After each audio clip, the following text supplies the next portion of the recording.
Premier plaisir, c'est réécouter René Amalberti.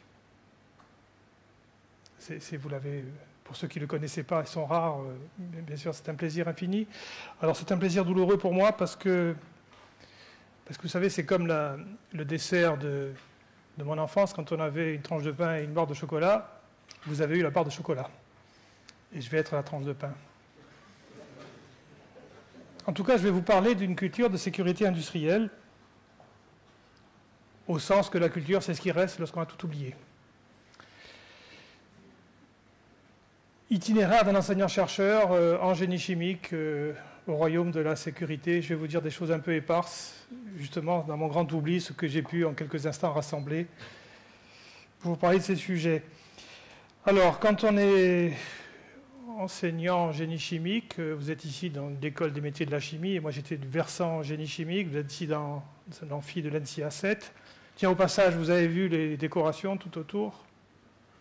C'est le tableau périodique des éléments.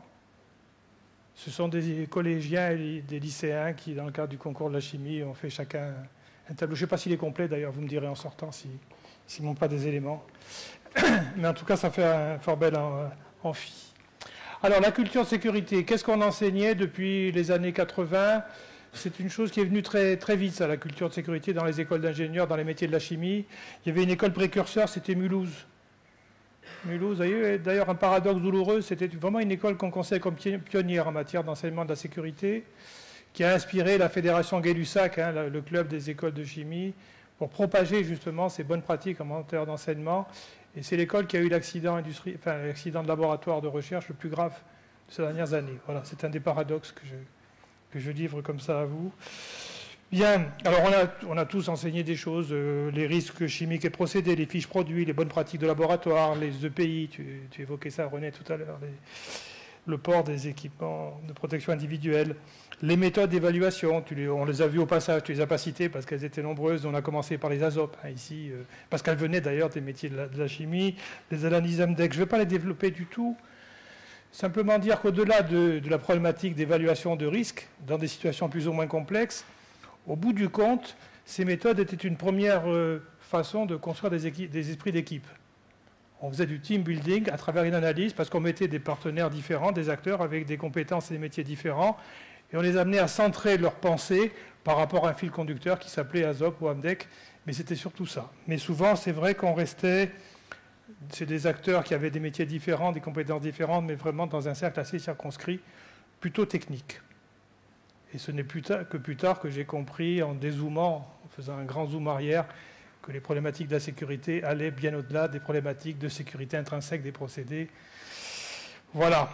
En recherche, quelques éléments. Alors là, je vais parler vraiment de procédés chimiques, et ça va durer 2 minutes, 12 secondes, 3 dixièmes. En recherche, on est allé assez vite au-delà on va améliorer la sécurité des procédés existants. Et on avait vraiment du grain à moudre. Il y avait des marges de progrès importants en matière de production chimique parce que une analyse un peu fine des procédés a amené très vite à dire dans le grand domaine des procédés, il y a les procédés batch, les grosses marmites, le fait-tout, enfin le machin où on fait la chimie, et puis il y a les procédés continus. Alors dans un premier temps, les procédés continus étaient réservés au très gros tonnage. Les productions agrochimiques, les productions pétrolières, voilà. Et un jour, on a découvert que même pour des tonnages modérés qui relevaient d'une culture de batch, notamment à la pharmacie, l'apport des procédés continus pouvait être magique en matière de sécurité. Et ça a été une traînée de poudre dans le monde entier. On a appelé ça intensification des procédés parce qu'il fallait un mot nouveau. Sinon, c'était pas sexy. Il fallait... Intensification qui a donné plein de choses, des réseaux européens, Europi, qu'on a créé à l'INP avec Dortmund et Delft, un réseau avec des industriels qui marchent encore. Il y a eu autour de Suschem, la plateforme Suschem européenne, des implications sur les procédés verts et donc les procédés intensifiés extrêmement importantes. Il y a ici, sans faire de publicité, tout près d'ici, créé par des chercheurs de cette école ici, la Maison européenne des procédés innovants, qui va montrer comment, avec des appareils grands comme le doigt, on peut faire des productions industrielles, alors avec une réduction intrinsèque des risques extraordinaires. Avec une question douloureuse derrière ça, c'est pourquoi ces procédés qui sont des fois magiques, du point de vue de la performance, à la fois en termes de performance chimique, mais aussi en termes de performance en matière de réduction des risques, pourquoi sont-ils aujourd'hui aussi peu employés? Alors qu'on est arrivé à maturité technologique dans beaucoup de cas. Alors, du côté de mon expérience industrielle, il y a deux raisons sur lesquelles on bute. C'est que les industries tendent à réutiliser les mêmes équipements au fur et à mesure qu'ils développent de nouveaux produits. Et donc, il y a la question, quand vous vous lancez dans un amortissement complètement innovant, c'est comment amortir ces amortissements par rapport au fait de réutiliser les vieilles gamelles, enfin vieilles, pas forcément, mais en tout cas les mêmes traditionnelles. Ça, c'est une vraie question qui a peu de solutions. Peu de solutions aujourd'hui, avec une surprise douloureuse en matière de coût, c'est que lorsque vous réduisez la taille d'un équipement, il n'est pas moins cher proportionnellement. Il est même des fois beaucoup plus cher. Et que ça, c'est un handicap. Il vaut mieux acheter une grosse gamelle qu'un petit équipement. Voilà. Donc il y a des raisons économiques et des raisons de payback, des raisons d'amortissement des unités qui font que ça ne marche pas comme on le voudrait. Et puis il y a aussi des raisons que j'ai découvertes, notamment lorsque vous cherchez à remplacer un équipement existant par un équipement différent, de type miniaturisé, intensifié, c'est que lorsqu'on part d'un procédé discontinu, c'est-à-dire qu'on a mis dans une grande bassine et puis on a touillé, on a chauffé, on a refroidi, enfin on a fait une recette un peu compliquée, que ce soit en pharmacie, tout ce que vous voulez, et qu'on produit au bout du compte un produit qui a une valeur ajoutée importante avec des propriétés d'usage bien précises, ce produit est marqué par le procédé qu'il a fait. J'appelle ça la signature du batch. C'est-à-dire que ce procédé qui vous paraît simple, de remuer et tout, est en fait d'une complexité folle. Parce que pendant que vous remuez, il y a des zones que vous oubliez. Alors même si vous ne mettez pas une cuillère, si vous mettez des agitateurs un peu industriels, il y a des zones que vous oubliez. Donc il y a des endroits où le produit va se reposer un peu. Il y a des endroits où vous touillez très fort. Là, il va être cisaillé très fort. Et cette diversité des situations, je vais pas, tous les paramètres subissent ça. Il y a des endroits chauds, des endroits moins chauds. Et cette diversité de situations vous crée un produit qui est signé par le procédé qu'il a fait. Et quand vous faites un procédé continu, bien miniaturisé, bien analytique, avec des conditions de température, de conditions très précises, vous appauvrissez le champ des possibles. Et donc, quand vous voulez répéter le produit qui est né en batch, en continu, vous pouvez passer des années avant d'y arriver.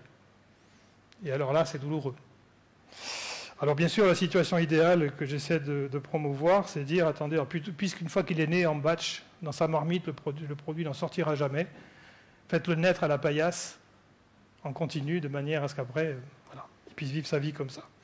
Bien, voilà. Donc du côté de ma carrière de génie chimique, enseignement, recherche, voilà un petit peu ce que j'avais appris. Avec aussi une autre découverte, c'est que les préoccupations environnementales sont venues un peu plus tard que celles de sécurité. Et qu'on a découvert que les deux étaient en général antagonistes. Dans une vision naïve, dans un monde parfait, on aurait pu penser que tout allait de pair. On faisait plus pour la sécurité, c'était forcément plus pour l'environnement.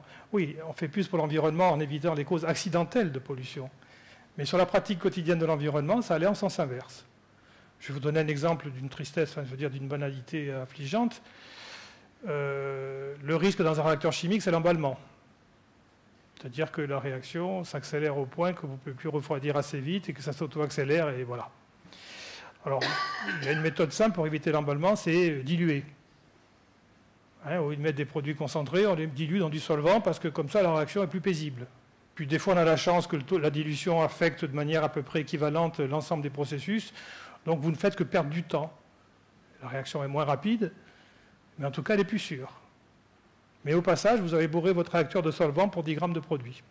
Et un jour, vous posez la question, qu'est-ce qu'on fait des solvants, comment on les sépare et tout. Vous voyez que dans ces conditions, sur cet exemple simple, sécurité et environnement, ça ne va pas ensemble. C'est des fois plus global. Un jour, j'avais été amené à regarder une histoire de lavage de salade. Je ne vous raconte pas c'était une histoire de lavage qui utilisait d'ailleurs des chloramines, je ne sais pas pourquoi. En tout cas, le solvant qu'on utilisait pouvait à l'air libre fabriquer des chloramines éminemment toxiques pour les opérateurs. Tant que l'atelier était à l'air libre, tout se passait bien, c'était pour les oiseaux, enfin je veux dire un peu dilué. Et puis le jour où on s'est préoccupé de ce que l'usine sortait, on a fermé, on a mis des couvercles partout sans bien voir les conséquences et on a eu des maladies professionnelles graves. Alors évidemment, il y a des solutions, mais dans une première approche, finalement, voilà.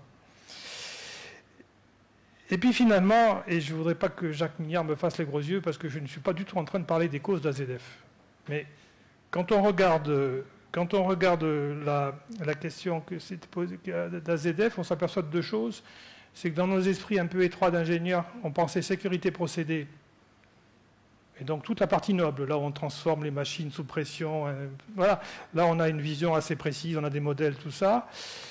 Et puis après, on aperçoit qu'une usine, ça gère aussi des tas, des rebuts, des déchets, des choses, des tas, et que là, on est dans un niveau culturel, en général, pas de même niveau que le niveau qu'on a. Voilà. Et que les préoccupations environnementales en elles-mêmes peuvent générer des problèmes qui n'existaient pas avant. Quand on ne peut plus sortir des sacs sales et qu'il faut les regrouper, on crée des zones de contact qui n'existaient pas avant. Alors, Jacques, je ne suis pas en train de parler de cause. Je suis juste en train de dire qu'entre deux univers à cette usine qui étaient les produits chlorés, il y avait une distance qui un jour a créé des zones de contact. Voilà. Alors, à part ça, AZF, donc, j'étais sur le site d'Ampalo, c'est l'école de génie chimique. J'en avais été le directeur jusqu'à peu avant. Et on se fait détruire, parmi d'autres, hein, mais enfin, on se fait détruire par l'activité pour laquelle on forme nos propres diplômés. Hein, nos ingénieurs avaient comme vocation à travailler là. On était contents des produits ingénieurs qu'on faisait, et puis, quels que soient les... Je ne vais pas parler de cause, mais la réalité était là. Et vous imaginez le choc, en plus de tout, d'être là en train de dire... Et ma petite vision étriquée de la sécurité, les procédés, les fiches, les machins, il y a quelque chose qui ne va pas. Et donc derrière ça, il y a eu des périodes où on a essayé que, comme le dit Gilbert de Terssac, cette catastrophe industrielle ne devienne pas une catastrophe de la pensée. Et qu'on a donc commencé à réfléchir comment prendre le problème. Et né d'ICSI, de cette réflexion, avec quelques pionniers, je regarde René, on s'est mis ensemble pour dire que faire d'un peu construit. Et donc les groupes d'échange, hein, René en a parlé, de nombreuses parties prenantes. Ça, l'idée qu'il fallait vraiment écouter toutes les facettes du problème et toutes les parties prenantes, avec une difficulté qu'on a très vite observée, c'est comment faire quand les parties prenantes n'ont pas le même discours, quand les mots n'ont pas le même sens pour tout le monde. Toute cette partie qu'on a développée dans l'ICSI, qui était de dire comment développer des vocabulaires communs. En tout cas, quand on prononce un mot, tout le monde comprend la même chose. Voilà. Donc ça a été une période très riche pour moi, parce que j'ai découvert que les aspects techniques, certes complexes, était juste une toute petite partie du problème. Et alors, on a commencé à avoir des questions du genre, faut-il se séparer des activités potentiellement à risque? Et donc, faut-il, à ce moment-là, mesurer, avoir des approches probabilistes ou autres, qui disent quelle est la quantité de risque admissible? Et tout ce qui est au-dessus, on jette. Alors, je ne reviendrai pas sur tout ce qu'a dit avec beaucoup de finesse René sur le problème de la mesure, mais moi aussi, j'ai une vision un peu... comment dire, un petit peu réticente par rapport au thermomètre, c'est que plus le thermomètre est précis, plus il montre des choses petites, plus on crée la sensation de risque. Faites un thermomètre à 10 degrés près, regardez, vous dites tout va bien. Puis quand vous commencez à dire, il y a une élévation d'un dixième de degré, que j'aurais jamais vu avant, ça devient... Donc voilà, il y a toute une question sur la finesse du thermomètre... Voilà, créer le sentiment de risque, et d'où après on arrive à l'extrémisme du risque zéro, ou du principe de précaution, c'est-à-dire à tout hasard on ne fait pas. Ou alors dès qu'on a mesuré quelque chose, on ne se pose plus la question, il y a une mesure, donc on ne fait pas. Ou alors comme le proposait René, on casse le thermomètre. Bien, alors je ne vais pas donner de réponse péremptoire à ces questions, vous avez compris avec René Malberti comment c'est compliqué, mais je voudrais peut-être vous dire comment moi j'ai formulé des questions de sécurité ou de risque d'une manière un peu différente. Sur la notion, par exemple, le caractère relatif du... Je serai à l'heure, ne vous inquiétez pas, je vous vois déjà inquiet. Le caractère relatif du risque, de la prise de risque. Et une première chose, mais ça c'était mon expérience d'ingénieur de génie chimique, c'est la notion de périmètre de décision.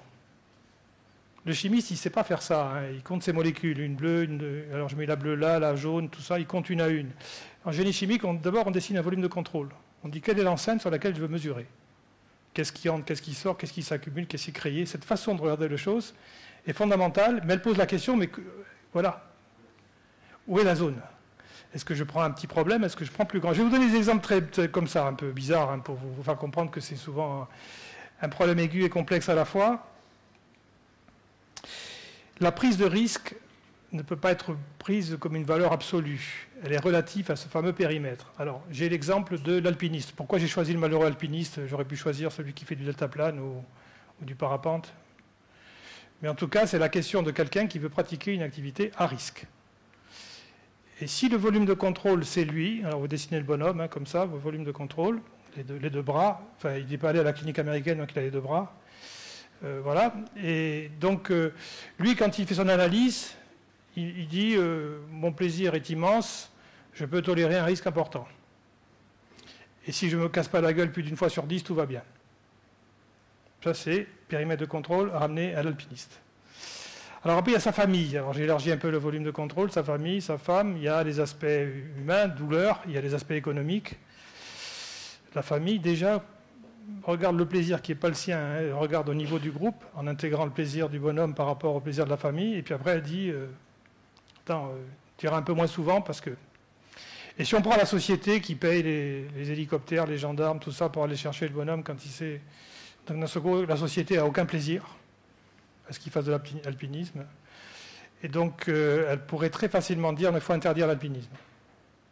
Et vous voyez que cette notion de périmètre est très importante, parce qu'on a une évaluation quantitative du risque, celui qui a pris le bonhomme, et puis quand on a regardé le périmètre, on peut avoir des décisions, l'alpiniste ira tous les dimanches, et la société finira par dire il ne faut plus d'alpinistes. Voilà. Il y a eu un autre exemple que je voudrais vous citer rapidement, à l'époque où justement on s'occupait d'ICSI, qui ne touche pas au risque, qui touche plutôt aux nuisances, mais le raisonnement est le même. Il était question à Toulouse de faire un deuxième aéroport. Jean-Louis Chauzy à Bonde, c'était un sujet. Et donc on a dit, ce deuxième aéroport, on va y renoncer parce qu'il crée des nuisances supplémentaires. Alors là encore, on a fait quelque chose d'implicite, on a dit que le périmètre de contrôle, c'était la zone de Vaquier. 3000 habitants. Et donc on a regardé les nuisances qu'on ajoutait à Vaquier. Mais on n'a pas dit qu'on délestait en même temps le trafic sur Blagnac qui impacte 1 200 000 habitants. Et que si on faisait l'inventaire au niveau de Vaquier plus Toulouse, alors là, le bilan n'était pas le même. Et que donc, si on ne se donne pas les moyens de dire mais quel volume, et donc voilà, quel est le périmètre, la décision publique doit être prise sur quelle dimension, eh bien on passe à côté du problème. Alors après, on bute sur le fait que si on fait une analyse globale, on s'aperçoit que lorsqu'on soulage des gens, finalement, ils sont contents, tout va bien. Mais quand on charge d'autres, même en plus petit nombre, là, ça va très mal et qu'il faut regarder aussi les transferts de bénéfices qui peuvent être ceci. Bon, c'était pour insister sur cet aspect du volume de contrôle qui résulte de ma culture génie chimique. Et en fait, il faudrait toujours faire ça. Alors après, une fois qu'on a défini un volume de contrôle, est-ce qu'il est facile de prendre une décision pour ce volume-là? Problème de la décision publique et comment les agents individuels vont réagir par rapport à une décision publique. Et je vais peut-être abuser, je regarde avec effroi Nicolas Trèche, je vais peut-être dire des choses extrêmement abusives qui vont faire sursauter les économistes, mais pour moi, je l'ai trouvé chez les économistes dans ce qu'ils appellent the race to the bottom. Ça s'appelle le jeu des prisonniers. C'est quels sont les biais qu'on introduit lorsqu'on regarde le comportement individuel dans un groupe. Vous avez un groupe qui définit une stratégie de coopération pour arriver à un résultat. Et donc l'optimum, c'est quand tous les acteurs coopèrent. Mais après, vous avez un acteur qui dit, moi, si je ne fais pas ça, j'en tire un bénéfice meilleur, à condition que tous les autres continuent à coopérer. Donc c'est évitement. Moi, je vais tirer un petit bénéfice. Donc après, évidemment, si tout le monde fait ça, ça ne marche plus. Hein. Il faut en plus que ce soit un comportement marginal. Mais donc, quand on prend une décision, justement, elle va souvent supposer que les acteurs coopèrent et on n'est jamais sûr qu'il n'y aura pas un acteur qui va dire « moi, mon intérêt particulier est de ne pas faire comme ça ». Voilà.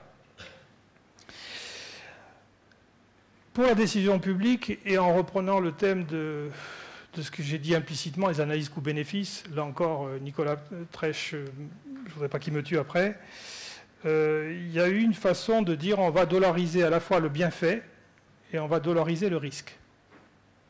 Donc le bienfait, on implante une activité, ça va générer de l'emploi, ça va faire ça, ça. Alors ça on sait faire, hein, dollariser le bienfait. Dollariser le risque, ça supposait d'abord de créer une mesure qui est une mesure très populaire dans les pays anglo-saxons, qui en France avait du mal à passer, qui s'appelait la valeur statistique de la vie humaine. C'est combien une société met-elle de dollars ou d'euros pour sauver la vie d'un individu lambda, inconnu, hein, pas d'une star. Hein, parce que ça, on sait qu'après que les valeurs peuvent être... Voilà. Et donc après, on regarde coût-bénéfice, coût du risque, et c'est les probabilités que multiplie, etc., que multiplie la valeur, et donc on sait ce que ça coûte. Et donc on a des valeurs objectives. Est-ce que la décision publique peut se baser uniquement sur des valeurs objectives? Je ne parle pas du facteur humain, mais je parle au bout du compte, et ça va être la fin de ma petite digression. Je vais parler de confiance. René l'a dit à un certain moment.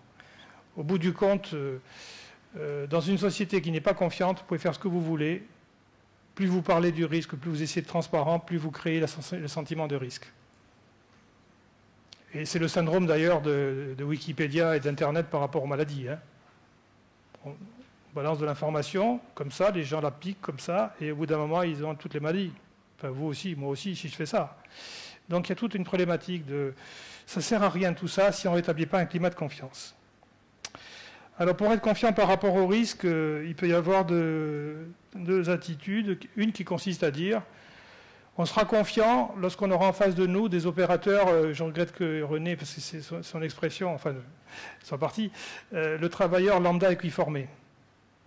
Alors il y a toute une cascade là, qui rentre là-dedans, c'est la prescription parfaite, parfaitement exécutée. Donc ce qu'on a écrit, c'est complet et parfait, et en même temps, on sait que tous les opérateurs appliqueront parfaitement. René, alors je vais pouvoir le dire en son absence, avait un exemple délicieux. Il disait pourquoi a-t-on 1000 fois plus de chances de sortir de son cabinet de médecin plus malade qu'en rentrant que d'avoir un accident d'avion, ou 10 000. Et la réponse, mais je vous laisserai le rattraper un jour pour qu'il vous donne l'explication, c'est parce que vous ne connaissez pas le pilote. Je vous le fais en raccourci, il y a un raisonnement au milieu. Voilà. Mais ça pose la question, en fait, vous avez compris, du travailleur lambda équiformé. En fait, qu'un pilote soit, il s'appelle X ou Y n'est pas important, la condition, c'est qu'il ait exactement les mêmes compétences calibrées. Alors que vous choisissez votre médecin pour des raisons émotives et vous n'êtes pas certain que... Voilà. Bien. Donc, où va-t-on avec cette histoire de la prescription parfaite, parfaitement réalisée? Après, on tombe sur le facteur humain. Par exemple, l'usine, l'écart entre le prescrit et le réalisé. Et alors, on a tous fait des expériences troublantes hein, de ce côté-là. Pourquoi un agent ne fait pas? Pourquoi il ne fait pas? Alors, incompréhension, stress, malveillance, conflit d'intérêt, aversion, asymétrie d'information, routine. Les sociologues se régalent sur ce terrain-là. Mais en tout cas, les raisons sont nombreuses qui font qu'au fond, on n'aura jamais de prescription parfaite, parfaitement réalisée. Alors se pose la question de l'appropriation du risque par les acteurs. Faut-il pas intéresser les acteurs de manière à ce qu'ils soient partie prenante vraiment des décisions qui sont prises, et donc du coup concernés et puis surtout motivés. Un jour, j'étais en voiture avec Gilbert de Tersac, que je cite souvent, et je lui ai dit, est-ce que tu as remarqué que les automobilistes ont créé une règle spontanée, qui n'est pas dans aucun code? Quand la circulation devient un peu compliquée, que c'est plus net, qu'on n'est pas sur une autoroute avec... voilà, ça tasse un peu tout ça, il y a des priorités pas très nettes, des changements de fuite, des machins. Les automobilistes, j'espère que vous allez dire oui, que vous l'avez remarqué, appliquent le 1 sur 2. Personne n'a formalisé ça, hein. C'est écrit nulle part. Après, il y a le reste of the bottom, il y a toujours l'imbécile qui ne veut pas l'appliquer. C'est tout à fait ça, hein. Mais rare. Ça marche. Voilà. Et il me dit que ce que tu me dis m'intéresse parce que je suis en train d'essayer de formaliser la notion d'auto-apprentissage et de pratique ascendante des règles de sécurité. Ça, c'est qui naissent de l'observation directe et de l'expérience des opérateurs. Voilà. Alors, est-ce qu'on peut espérer un système unanimement intelligent à partir de ça? Je ne suis pas sûr. La preuve des automobilistes, il suffit qu'il y en ait un qui ne fasse pas pour que ça crée une situation de danger. Donc, à la limite, voilà, ça crée les limites du genre. Donc, il n'y a pas de pratique magique, ni le travailleur lambda équiformé, ni les règles. Et je reviens sur la notion d'une société confiante qui est sans doute la question la plus complexe, mais qui est sans doute la question essentielle. Et puis parce que, parmi plein de bêtises, il faut que j'en glisse une, ne faut-il pas considérer que l'erreur est normale? Alors après, c'est vrai que Eric Marsden, que j'ai vu par là, se pose la question de la sécurité des systèmes informatiques, de la redondance et tout ça. Mais au-delà de l'erreur normale, ne faut-il pas considérer, fatum, que l'accident est inéluctable parfois, mais que comme on est dans une société confiante, consciente, dans ses ambitions, ses décisions, ses processus, et dans les conditions d'élaboration des prises de décision publiques, alors on l'accepte. Merci.